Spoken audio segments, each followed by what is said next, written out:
আগেরকার নবীর উম্মতের হায়াত পাইতেন 1000 বছরের পূর্বে, 1000 বছরের বেশি, 1000 বছরের বেশি। নূহ আলাইহিস সালামকে এক ব্যক্তি জিজ্ঞেস করছে, নবী নূহ 950 বছর হায়াত পাইলেন, দুনিয়ার জিন্দেগিতে 950 বছর হায়াত আপনার কাছে কেমন মনে হয়েছে? নূহ আলাইহিস সালাম বললেন, দুনিয়ার জীবনের 950 বছর হায়াত আমার কাছে মনে হলো যে একটা বসতঘর বানাইছি। একটা বসতঘরে দেখবেন কয়েকটা দরজা থাকে, থাকে না ভাই? এক দরজা থাকে যেই দরজা দিয়ে স্বাভাবিকভাবে ঘরের মানুষ সব সময় চলাফেরা করে, রান্না করে যায় আসে। আরেকটা দরজা থাকে, ওই দরজাটা স্বাভাবিকভাবে অধিকাংশ সময় বন্ধ থাকে, ওই দরজা দিয়ে মেহমানখানায় মেহমানরা আসা যাওয়া করে, ঠিক না ভাই? ঠিক কথা বলে না?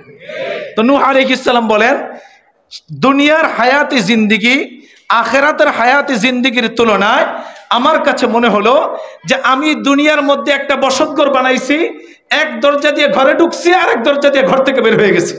আল্লাহু আকবার বলেন। তাহলে বলেন তো, নূহ আলাইহিস সালামের কাছে যদি দুনিয়ার 950 বছর হায়াত আখিরাতের হায়াতের তুলনায় এক বসতঘরের এক দরজা দিয়ে প্রবেশ করে আরেক দরজা দিয়ে বের হওয়ার মতো এই সামান্য সময় মনে হয়, তো আমাদের কাছে 60-70 বছর হায়াত কেমন মনে হওয়ার কথা? কিন্তু আমাদের বাস্তব অবস্থা কি? আমাদের বাস্তব রূপ কি? আমাদের বাস্তব অবস্থা, আমাদের চলাফেরা, আমাদের উঠা বসা, আমাদের আচার আকৃতি, আমাদের সব কিছু দেখলে মনে হয় যে আমরাই মনে হয় দুনিয়ার মধ্যে সবচেয়ে বেশি হায়াত নিয়ে আসছি। কথা ঠিক না? অথচ আমাদের হায়াত সবচেয়ে, কথা বলে না, সবচেয়ে কম। লেকিন বা বিরিয়ানি আমরা একটু সুস্বাদু সহকারে খাই, বেশি ভালো লাগে আমাদের কাছে। কিন্তু বলেন তো, বিরিয়ানি পচলে অন্যান্য খাবারের চেয়ে গন্ধ বেশি কম হয় না বেশি হয়? শ্রেষ্ঠ খাবার না, কিন্তু পচলে কি হয়? কথা কয় না, পচলে গন্ধ বেশি হয়। ঠিক তেমনি ভাবে সমস্ত শ্রেষ্ঠত্বের মালা আল্লাহ তাআলা যাদের গলার মধ্যে পড়েছেন, আমরা যদি শ্রেষ্ঠত্বের মালা পাওয়ার পরেও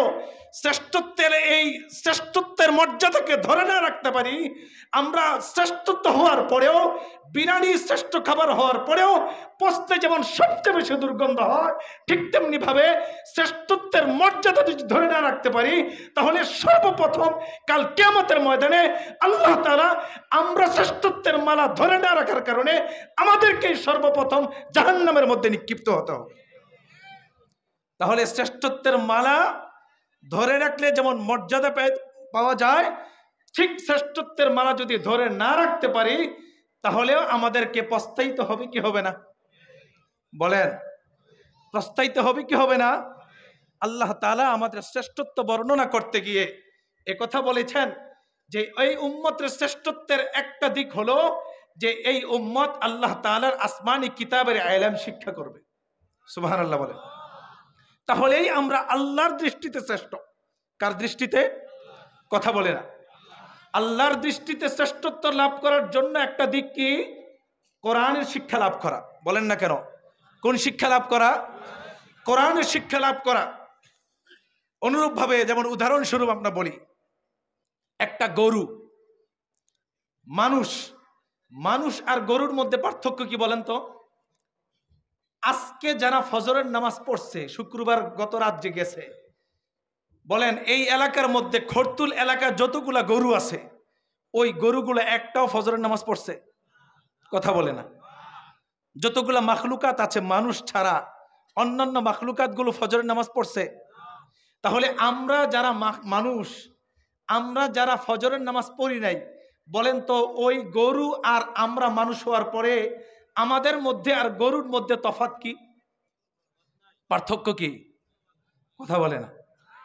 কোনো পার্থক্য আছে? তাহলে এই